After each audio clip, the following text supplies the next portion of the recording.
Jewish Education in Media is pleased to present Chayim, a program that highlights the people, issues, and events of importance to the Jewish community. Now here is your host, Rabbi Mark Golub.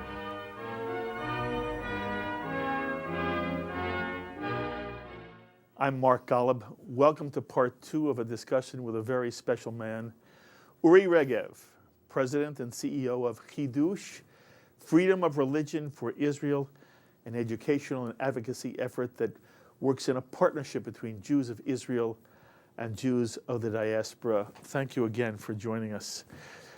When we met last time, we really talked a lot about how the state of Israel is dealing with and how the Jewish people might deal with the different approaches to marriage within the Jewish community, and how do you resolve a question when, in some ways, a more traditional view of it, of what is necessary in a marriage ceremony, may not be incorporated by less traditional branches of Judaism. And you made the very important point that if there were a unanimity on only this, that every conversion dealt with tefillah and brit milah and tefillah, meaning there was circumcision for males and mikveh for both men and women. The extent to which there's an acceptance of commandments really can be worked with, and there could be a sort of consensus that would enable not simply the state of Israel to accept Jews who are converted outside of Israel by any authorized Jewish organization or Jewish rabbi, but that really it would not necessarily create any problems within the observant community of Israel as to who could then marry each other, who could marry whom, and how do you create a sense of Jewish Klal Yisrael family that would represent everyone.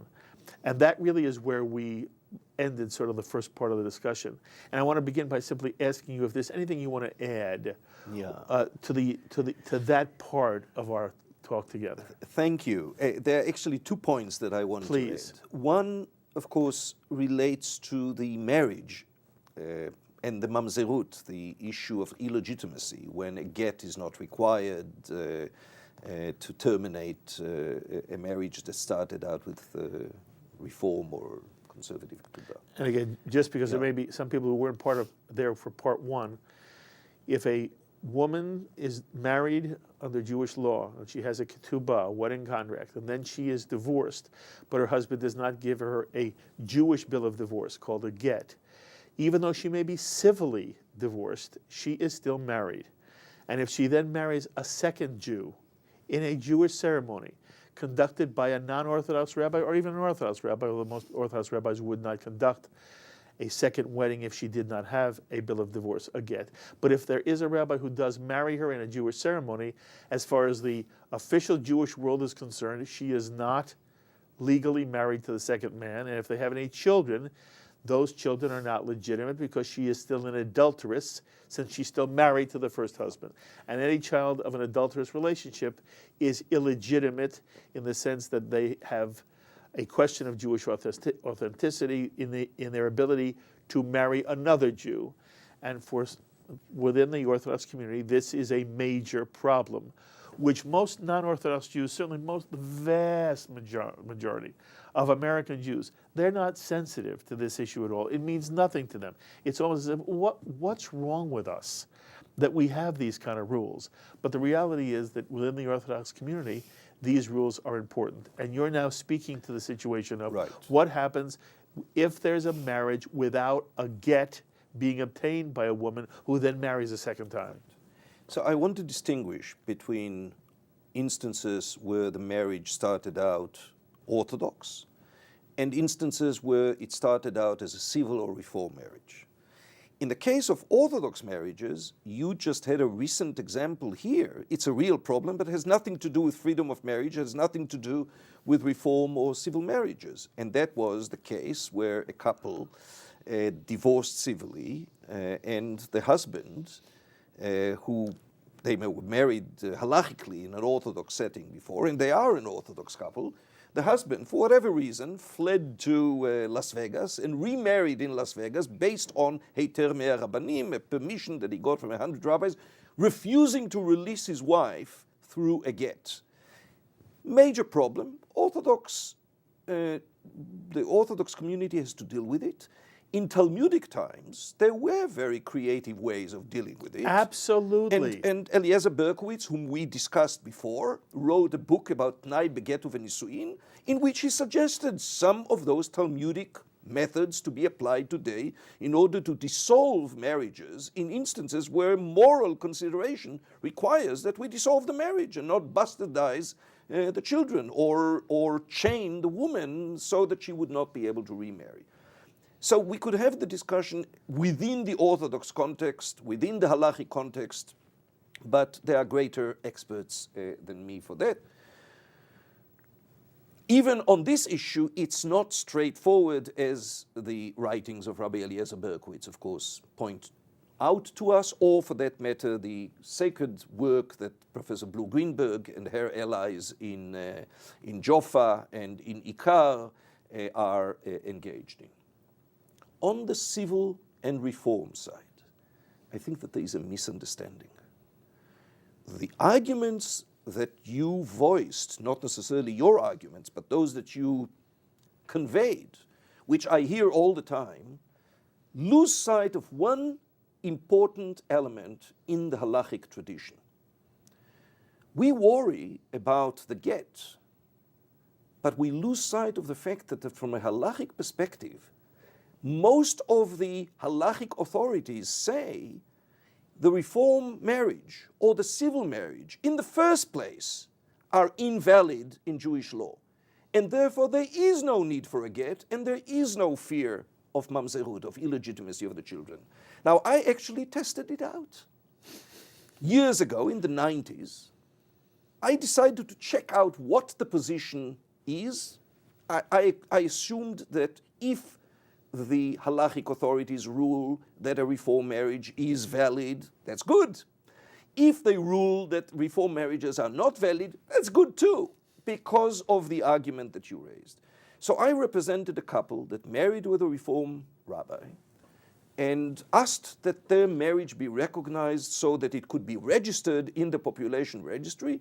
And since they lived in the Netanya area, I went before the rabbinic court in Netanya. The court deliberated and ruled there is no marriage. The fact that the reform rabbi conducted the marriage meant that it was null and void, and the woman, the wife, was muteret lashuk. She's free to marry whomever she wants without a get. I went with that to the court and asked, to the civil court, and asked that they be registered as married, in spite of the decision of the rabbinic court. And I was told, first appeal to the Rabbinic Court of Appeal. So I appealed to the Rabbinic Court of Appeal, and sure enough, the Rabbinic Court of Appeal upheld the decision of the Rabbinic Court in Netanya, and it too said there is no need for a get, it's as if there was no marriage, and it's null and void. So when the next time people suggest to you there is a fear of mamzerut, etc., there is ample case law, ample decisions of rabbinic courts, ample decisions of halachic authorities in responsa literature that say civil marriage, reform marriage have no halachic validity, there is no safek kiddushin, there is no need for a get, not even a get lechumra. I want you to know, I'm now giving you my personal reaction. I find it, I even can't find the words, Uri, to describe to you how enormously offended I am by this position, because it violates everything I understand Talmudic, rabbinic thought to be. In the Jewish tradition, if a couple lives together publicly with the intent of being married, a Jewish couple lives together, Jewish law says they are married. They are married. In other words, Jewish law accepts the notion of a common marriage, a common law marriage. The notion that if they were not married if they were married by a reform rabbi, in any way their marriage is Jewishly invalid, is so wildly offensive to me that it shows the extent to which this is all politically driven by the most venal of self-interests, and there's no real honesty involved.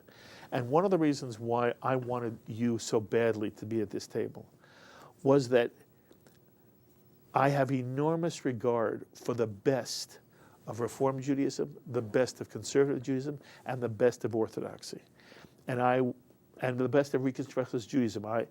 I am lucky, Uri, by no dint of any merit of my own.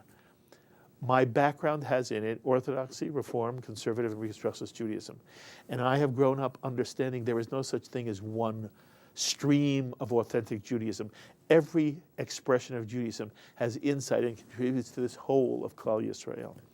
And that while I understand the best of the Orthodox argument, the halakhic argument, it's not an institutional argument. I also see the worst of the way in which venal, malicious, selfish self-interest can drive Jewish organizations to take positions that are not Jewishly authentic, and worse, hurt the average Jewish man, woman, child, who's simply trying to find his way as an authentic, loving Jew. And so what you've described is, by the way, it's an interesting technicality. It's very interesting. Don't get me wrong. The fact that we can argue to anybody who throws up at us, well, you know, you didn't get a get. It's okay, you don't accept the marriage to begin with, therefore a get's not necessary. It really undermines the entire integrity of the Jewish people. And it's not about Reform Jews or Conservative Jews. And the other notion, and you'll speak to this as well, if you look at Jewish history, while there was a halakhic stream, in every single community, there was the Apikoros. There was the Jew who didn't know, the Jewish who didn't care, the atheist, and this notion that there once was this idealistic, monolithic halakhic community has no basis in Jewish history.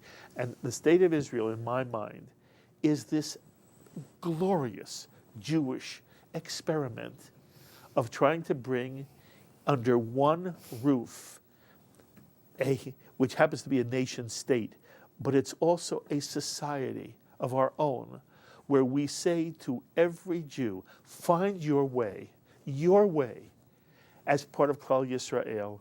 And if you find a way to be part of this Jewish people, to care about the future of the Jewish people, the future of the state of Israel, the well-being of the Jewish sense of identity, how you do that is your business. You're part of the whole. And for me, incidentally, it's not because Hitler threw us all in the same oven. It didn't matter whether we would observe it or not. I am not going to be Jewish to deny Hitler a posthumous victory. That's being a Jew for the wrong reason. But the reality is that Hitler got it right. We're all the Jewish, we're Amcha. We are Am Yisrael. We are not a religious community. We have a sense of Torah which transcends religion. It's about Jewish peoplehood and understanding there's an ethic, an embrace of life with a Jewish cup, a Jewish mentality. And that Jewish mentality, it can be expressed within the Orthodox community and the non-Orthodox community. And the Israeli community can do it, and there are secular Jews in Israel, in America, in everywhere in the world who are doing their best to try to find their place in Jewish identity. And I recognize I don't want this people to end. And part of the problem is, and I wanted you to speak about this as well, I have so much you to speak about. One of the things I want you to speak about is how non-Orthodox Judaism seems to be failing in America. And that when you look at the Pew Report, those who are actively engaged in Jewish life tend to be those on the more traditional end of the Jewish spectrum. But having said that, I still am not about to deny or to shape Jewish life or only in an Orthodox manner. Because the bottom line is, Orthodox, halakhic, the halakha was meant as a structure. It was not meant as a prison. And there are times when halakha is wrong. And Talmudic rabbis had no problem saying so, or finding a way to let the halakha grow and evolve. Halakha grows and evolves in the Talmud. Today we live in a community where there are Orthodox rabbis who are afraid to be part of the evolutionary process. And the problem of the agunah, there are Jews all over the world, men who do not give their wives a get. The woman is bound as an agunah, she cannot marry, and I find it inexcusable that the halachic community has not found, drawing on authentic Jewish halachic sources in the past, ways to deal with this halachically that free the agunah, whether the guy's incalcitrant or not. It doesn't matter. Get the woman free, and there are ways to do it. It's a failure of nerve in the Orthodox community. And the argument, and I understand you weren't buying it, but you were illustrating a contradiction within the Orthodox community. This notion that a wedding that isn't done by an Orthodox rabbi isn't a real wedding anyway, and therefore you need a get. That's a shanda in every sense of the Jewish tradition. I reject it. I want you to reject it. And now I've spoken. I've spoken a lot. I now turn the microphone over to Uri Regev. Go ahead. All right. So I agree with most of what you said. So I'll refer to one aspect of your introduction to the topic that I agree with and add one more dimension. Please. And then I'll take up two issues where we differ. Okay. The one area which I very much appreciated hearing from you is the view of Israel as an experiment. And it isn't just an experiment in terms of peoplehood. I believe that it's an experiment reviewing or challenging us to see whether Judaism is still relevant in the 21st century, whether Judaism is relevant in the third millennium. I assume that we agree that Judaism in its original, organic, dynamic stages was not a religion that intended on it to be reduced to synagogue celebration of Shabbat and life cycle events. Judaism was a Torah Chayim, a way of life, all-encompassing. Criminal law, labor relations, commercial, military ethics, international relations, etc., etc., etc. There's only one place in the world today where this can be tested out and provide us with a sense, an experimental a review of whether Judaism in its holistic sense is still relevant to this century. And that is the state of Israel. Major experiment. I think liberal Jews should be as interested as anyone else and probably more in seeing whether Israel lives up to its identity as a Jewish and democratic state. Because for the halachic Jews, it's clear, it's the Shulchan Aruch. They don't always look beyond that. Liberal Jews do. Liberal Jews embrace gender equality. They embrace scientific findings, accepting that homosexuality is not an abomination that should be punishable by death, etc., etc. All of that should urge us to consider whether indeed Judaism can provide this holistic inspiration, guidance for a Judaism which is a prescription for a state. So on that, I'm with you and more. Where I differ are the areas that you went as far enough as to label as a shanda. Let me clarify. I have come to an agreement with a number of Orthodox rabbis and intellectuals that I have tremendous regard for. It is based on the distinction between their own autonomy to accept or reject actions that involve halachic practices and interpretations, and their acceptance that the state of Israel does not have that luxury. The state of Israel, as you pointed out, should be inclusive, whereas Haredi should be able to reject modern Orthodox should be able to reject conservative. It would be lovely if they didn't, but they are at perfect liberty in an environment of religious freedom and respect to accept or reject. So there is a genuine concern that you reflected before about mamzerut, about illegitimacy, because there is nothing worse than if a child gets the label of a mamzer, illegitimate, he, his children, her children, their grandchildren, etc., cannot marry. So we need to do everything possible in order to resolve it, not for us as liberal Jews, but for our fellow Orthodox Jews, and find ways in which they can come to terms with it. So there is a concept of kalkalatam hitakanatam. It's interesting because it served to basically purify, legitimate the Ethiopian Jewish community, because there was the concern of mamzerut as well, because they didn't have gittin. Ultimately, the way to legitimize their status was to say, yes, they don't have gittin, but their marriages too are not recognized in halachic terms. The solution lies in their being out of the ordinary or out of the standard. I have no problem with it. I don't consider it a shanda.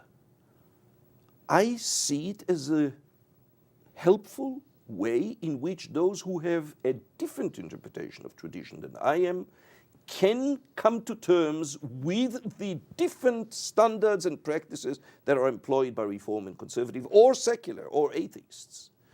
So the fact that they can say, I'm not worried about mamzerut. My children can marry your children because I don't have to ask the question of, was there a get? Because I don't view the original marriage as valid. So would it be nicer if we were all able to hug each other and to say, whatever you do is acceptable to me? Wonderful. That is not the way halacha works.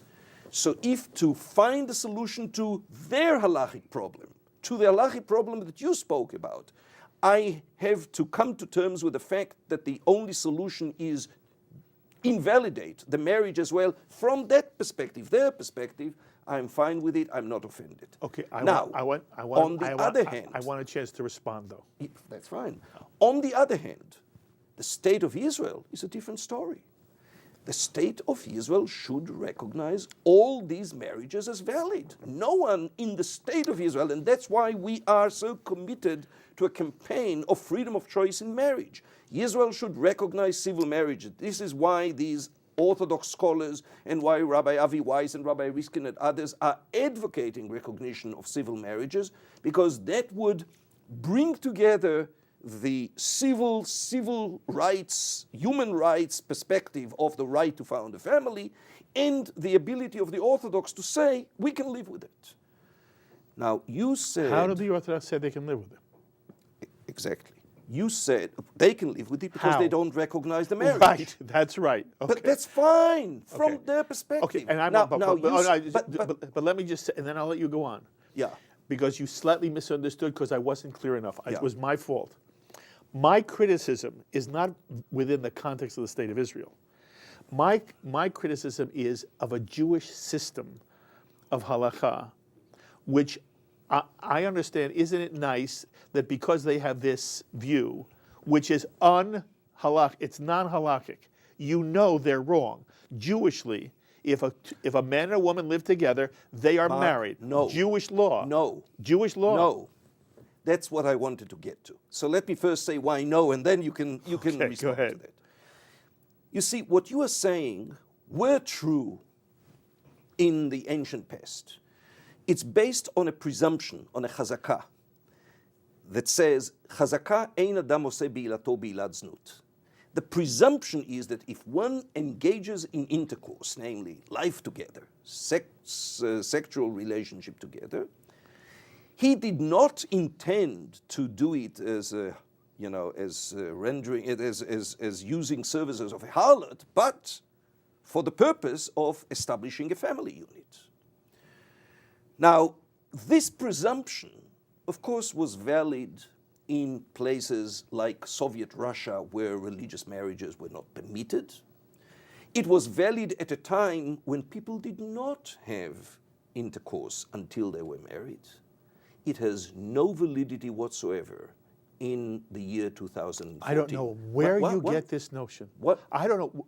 Show me where this... No, by the way, it has been a part of Jewish practice and law as long as there has been. No.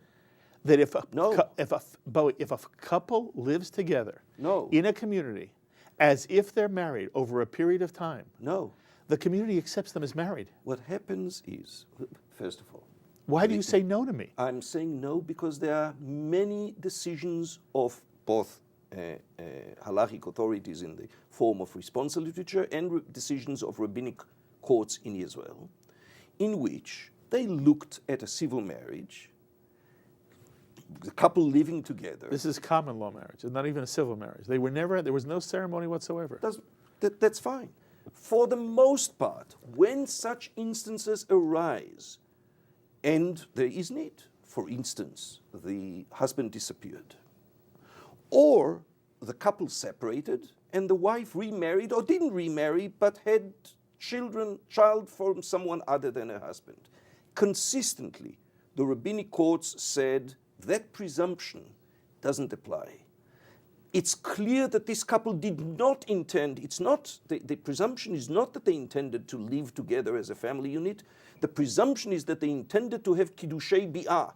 They wanted to have a kiddushin kedat Moshe v'Yisrael, kiddushin according to Jewish law, which recognizes not only kiddushei kesef, the ring, but also kiddushei bi'ah. Namely, in Jewish law, there are three ways: shtar, kesef, bi'ah. Kiddushei bi'ah, namely, they intended to have their relationship consecrated as a marriage under Jewish law in the category of kiddushei bi'ah through the act of intercourse. That's the way, that's the only way. The Mishnah says there are three ways for kiddushin. That's the only way that you can make civil marriage or common law marriage be accepted in the Jewish tradition. But it is accepted. But no, what the rabbinic courts have said in those instances is, if we were to be convinced that they intended on this to be a kiddushei bi'ah, a kiddushin kedat Moshe v'Yisrael, according to Jewish tradition, of course we would have required a get. But we have been convinced that they did not want this to be a kiddushin. They wanted to live as a couple without kiddushin. They went to have a civil marriage to exclude kiddushin. And under these circumstances, we are not forced to consider it as a halachically valid marriage and require get.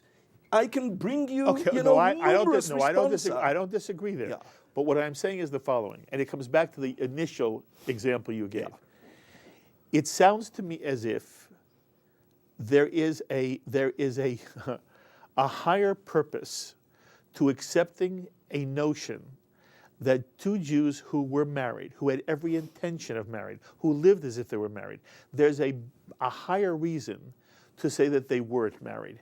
Namely, it avoids the problem of the get and it avoids the problem of mamzerut. Who says they weren't married? Obviously, if they were married civilly, you gave the example that there are people who will not accept a reform wedding ceremony for the purpose of avoiding the problem of agunah. But the distinction we need to make and not lose sight of it is a couple that married reform, a couple that married civilly should be registered as married in the civil population registry, in the civil registry of marriage.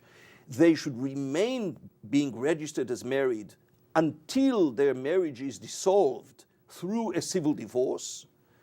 And the only ones who would be making that argument are the Orthodox rabbinic authorities, who, if they are asked, should be able to tell you there is no chashash mamzerut, there is no fear of mamzerut, there is no fear of illegitimacy, because we can do away with the marriage. We have an honest disagreement here.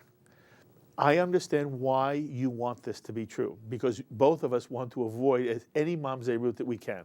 That there should be no adultery when it isn't meant, and there's no taint comes on the child of mamzerut, being a mamzer. Okay. And if the Orthodox view permits this, well, all well and good. I'm only saying something of a different nature in sort of kind of an idealistic vision. In my idealistic vision, it is not simply the state of Israel which should recognize that this is a marriage. The Jewish world should recognize this is a Jewish marriage, and the Jewish world includes the Orthodox. Mm-hmm. And the way of getting rid of dealing with get and mamzerut has to be dealt with in a different way.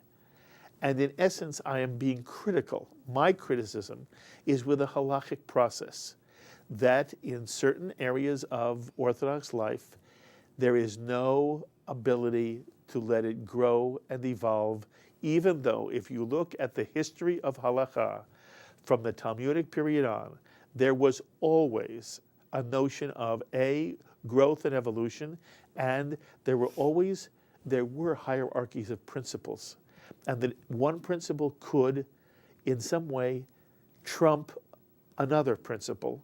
And the principles that always trumped in Talmudic Judaism, always, had to do with what was good for people, what enabled people to live a better life. And therefore, I am saying, and again, we are somewhat far afield, but I am saying that we are very close. With you, I have the exquisite fun of talking about something I can't talk with most people. You understand at least where I'm coming from.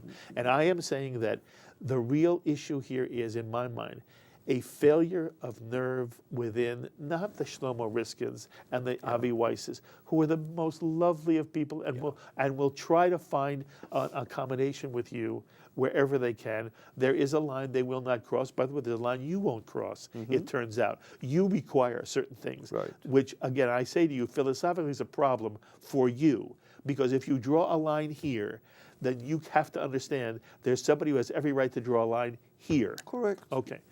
And what I'm saying is that the Jewish world shouldn't have lines. The only line should be, to what extent are you committed to the future of the Jewish people, identify with the Jewish people, are committed to the state of Israel. By the way, I am also a traditionally oriented Jew, but I understand those who are not. And I want to be as inclusive as I can possibly be, and I am not satisfied with a system that says we'll pretend there was no marriage to avoid a worse problem. It does not solve my problem. So let's look. First of all, I agree with you as to the account of the development of Judaism. And what I'm proposing regarding the dissolution of marriage and the fear of illegitimacy of children is based on a reality and a practical approach. Ideally, maybe it should be the way you describe it. It is not going to happen anytime soon. You are and therefore, for the time being, I have a solution and I have an answer to those who come to you and say, you are breaking apart the Jewish people. No, I'm not breaking apart the Jewish people, not because ideally it should be a different Jewish world, but because your halachic interpretation today, not tomorrow, today should provide you with an answer that will make this go away. Very fair. But I'm with you. Now, let's see the distinctions here. The Jerusalem Talmud talks about an instance in which the Roman Empire sent two messengers to study this Torah. What's this Torah that the Jews aspire? So they come to the seminary, to the Bet Midrash of Rabban Gamliel, and they study for a whole year. At the end, the Talmud describes, Rabban Gamliel asks them, so how did you find our Torah? They say, everything is wonderful except two things. And they describe the issue of a nursing, the limitation, a Jewish nursing woman cannot nurse Gentile children, but Gentile nursing mother can nurse Jewish children, and lost property. If it's lost to a Gentile, you don't have to return it. If it's lost to a Jew, you have to keep it and return it. And the Talmud describes, upon hearing that, Rabban Gamliel decreed against this discrimination for the sake of Chilul Hashem.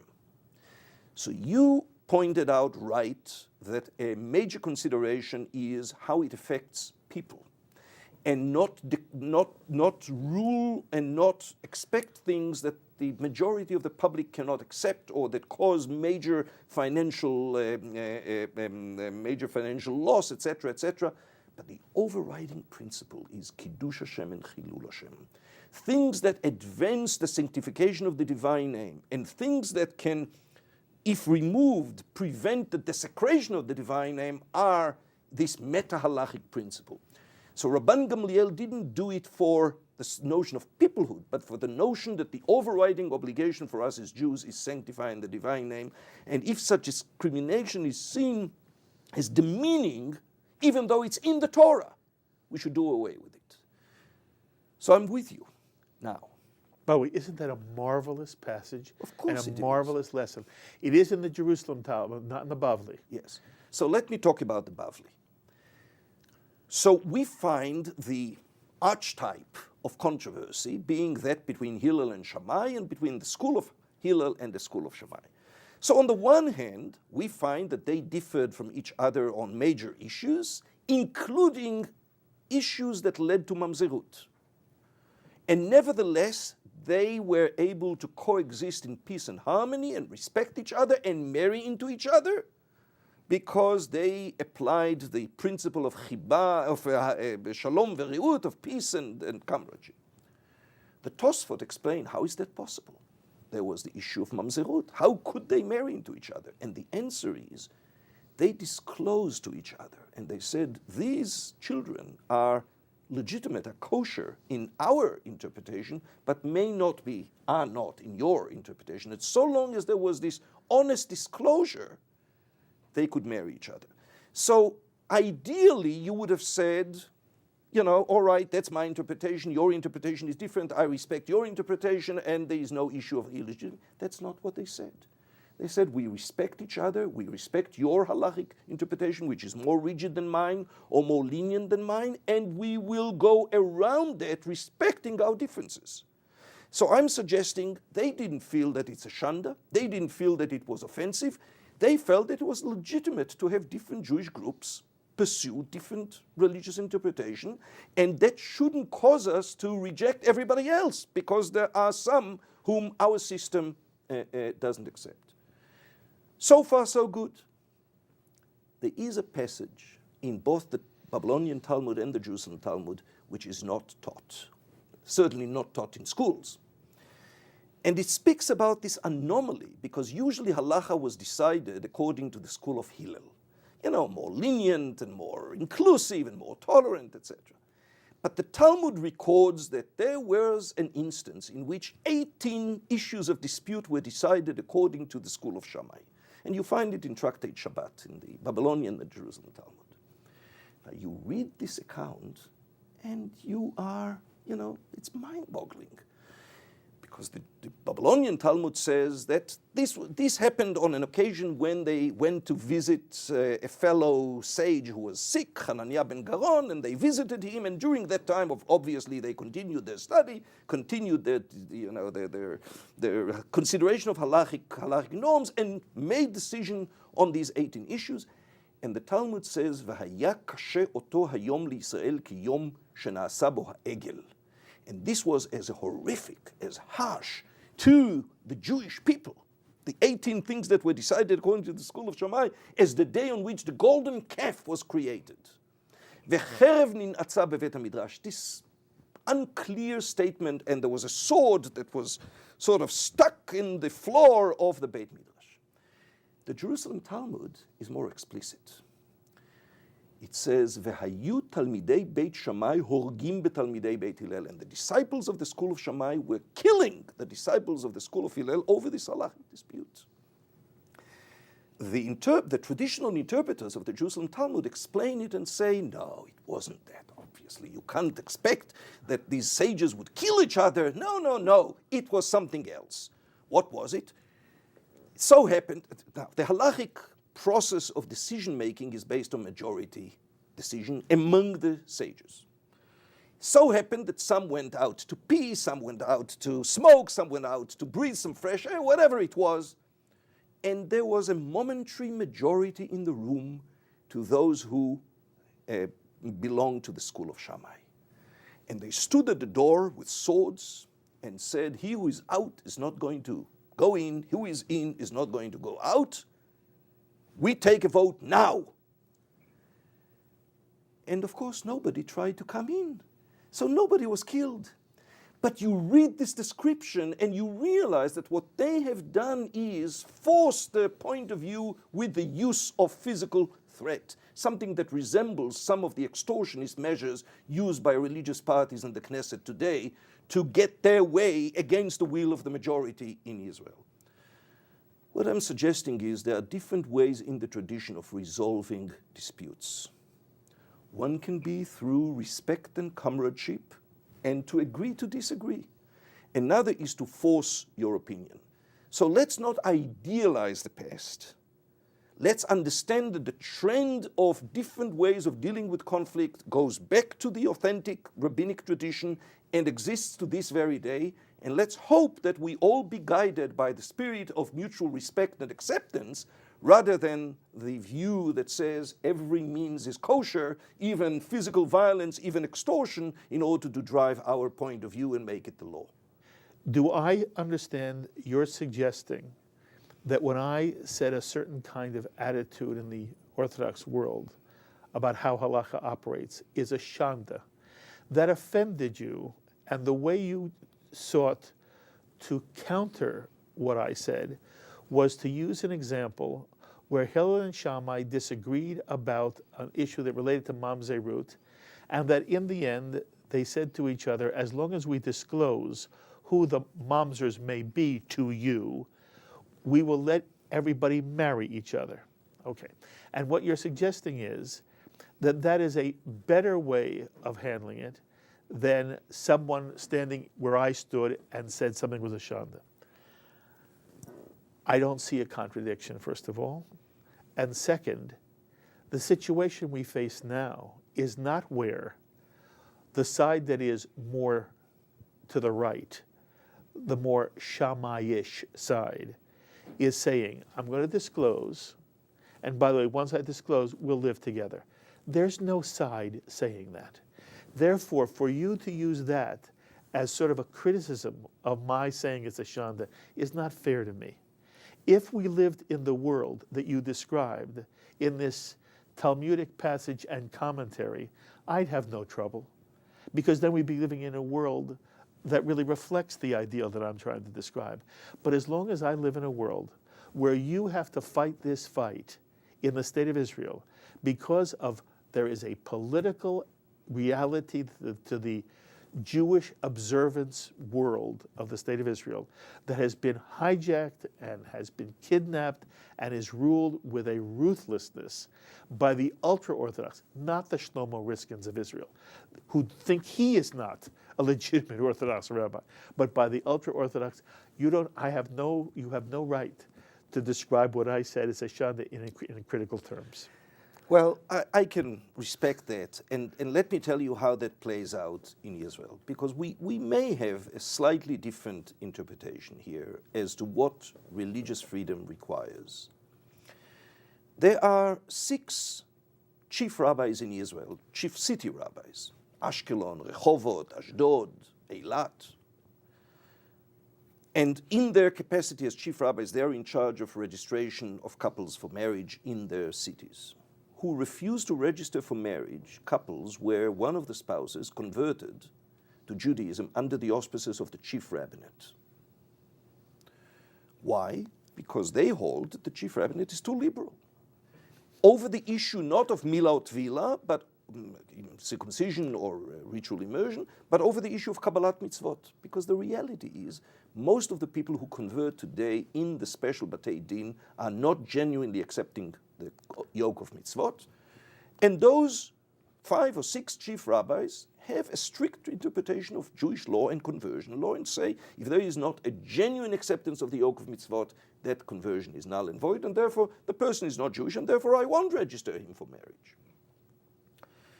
Now, there is an attempt to legislate in the Knesset and say, you have to. You work within the system, you are appointed according to the law. We, the Knesset, legislate that if Rabbi Riskin converted somebody, you have to marry him, you have to accept him as a Jew. I'm saying I have greater respect for religious differences and differences in interpretation of halakha. I realize that halakha is pluralistic, not just between Reform and Orthodox, but within Orthodoxy. I don't want to force you, Rabbi Sheinin or Rabbi Cook or Rabbi David Grossman, David Druckmann in Kiryat Motzkin, etc. I don't want to force you to accept as a Jew someone who you genuinely do not accept as a Jew. My answer is therefore very different. Not that I'm offended by the fact that you don't accept this individual as a Jew. I don't like it, but I'm not offended by it.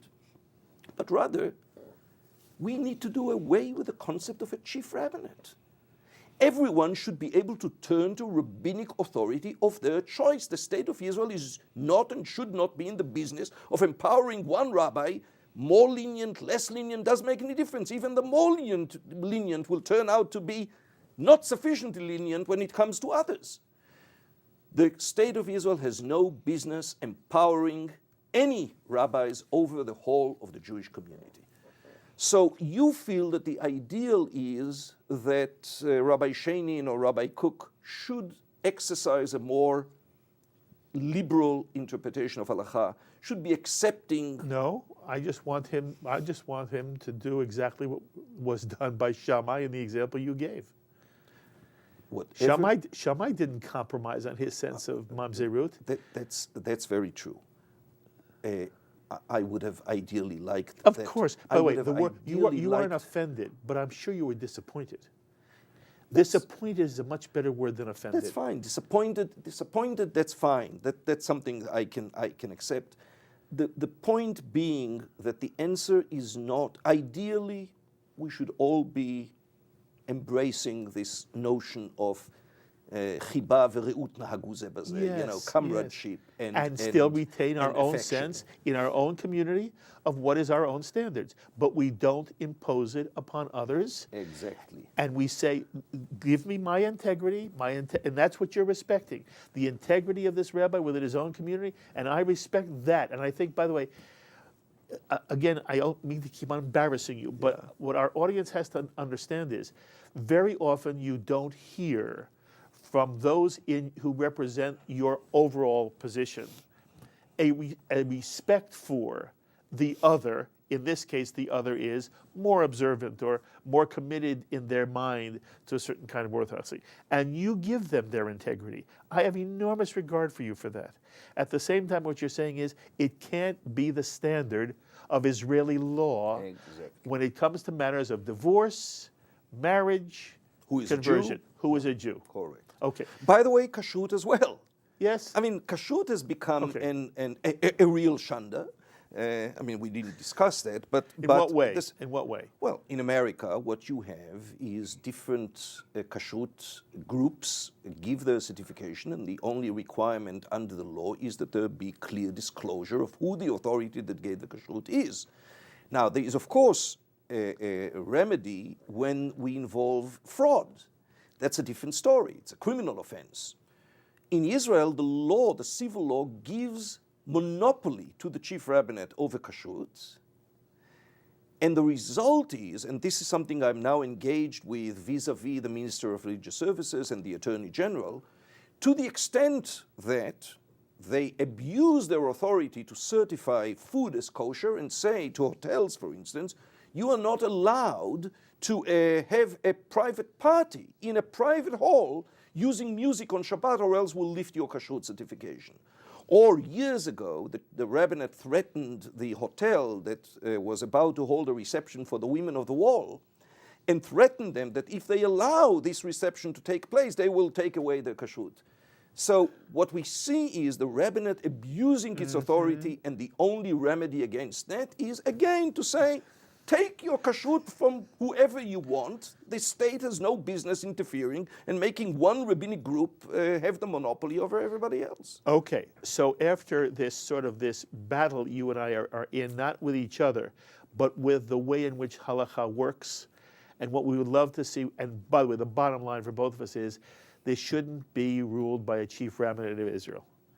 I want you now to give our audience sort of a global sense right now of where you see the most serious problems remaining that need to be worked out, even within the structure as it exists today, and also at the same time, where you feel the changes have been most, not simply productive, but have been exhilarating.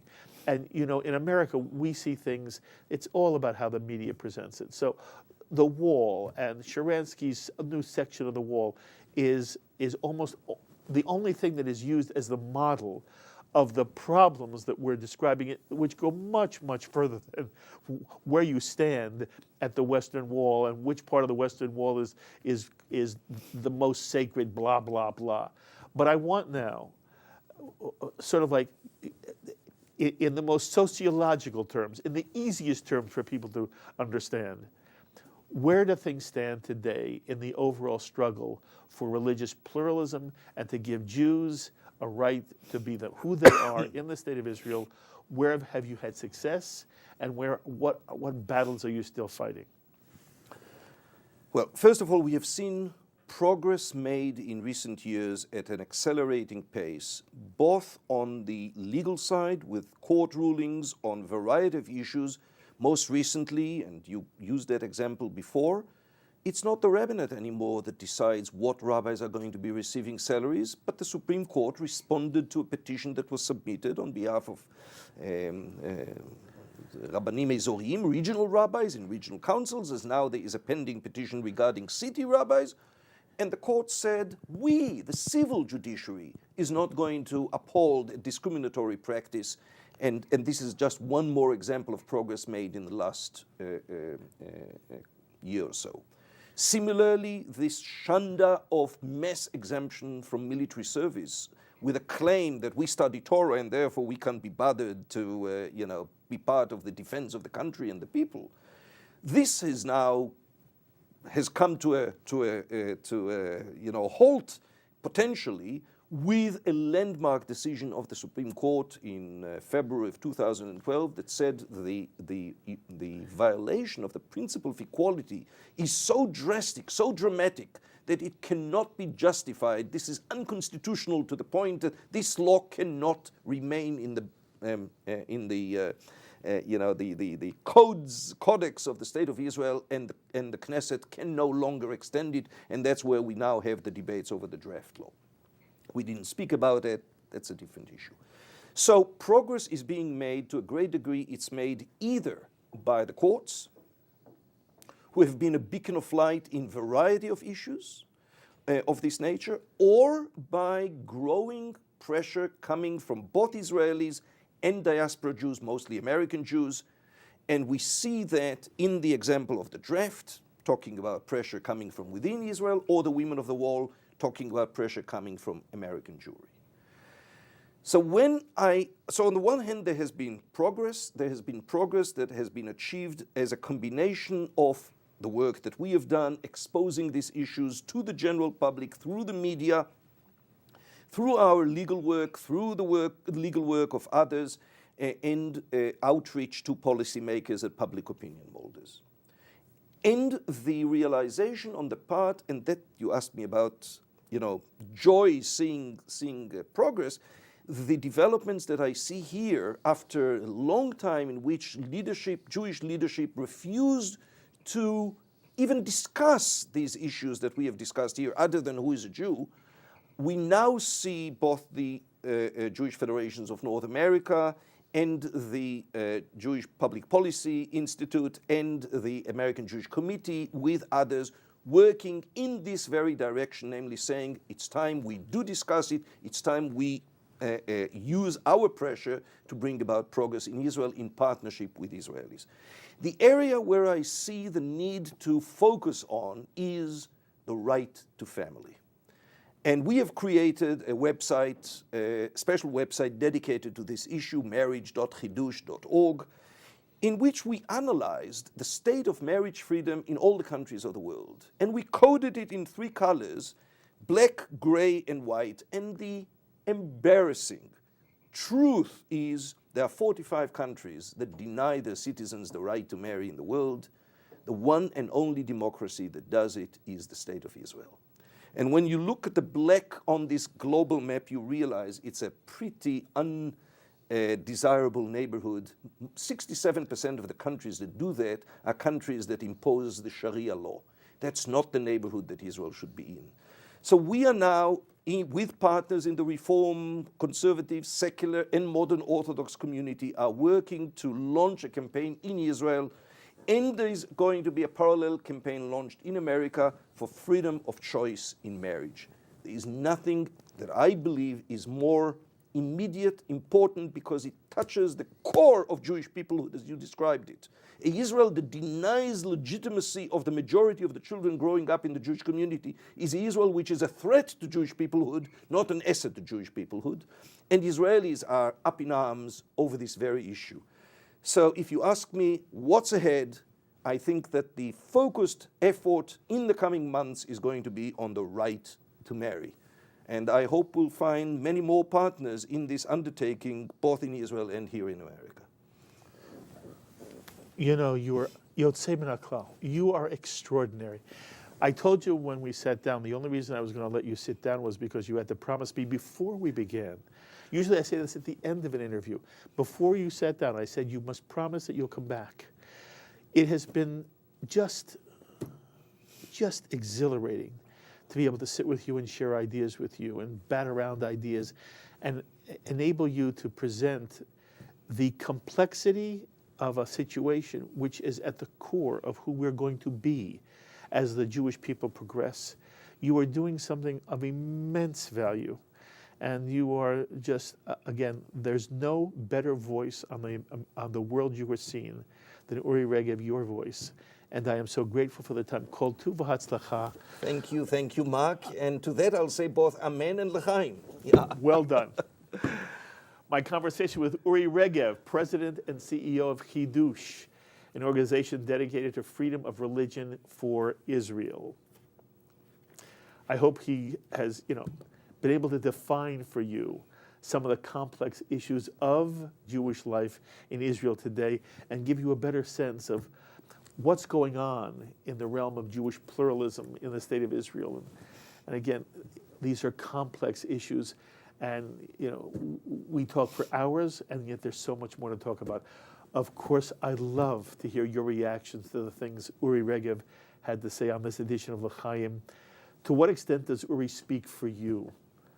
Are you upset with the way in which non-Orthodox Judaism is treated in Israel? On a scale of 1 to 10, how pressing a concern is this to you? Or is it more of an academic matter? I'd especially love to hear from you on this topic. Please email me, write me, post on our Facebook wall, tweet me. I very much want to hear what you have to say. And if you'd like to be in touch with Uri Regev yourself, you can do so by sending me an email, and I will forward your emails on to him. And so until the next time, I'm Mark Golub. L'chaim, my friends, to life.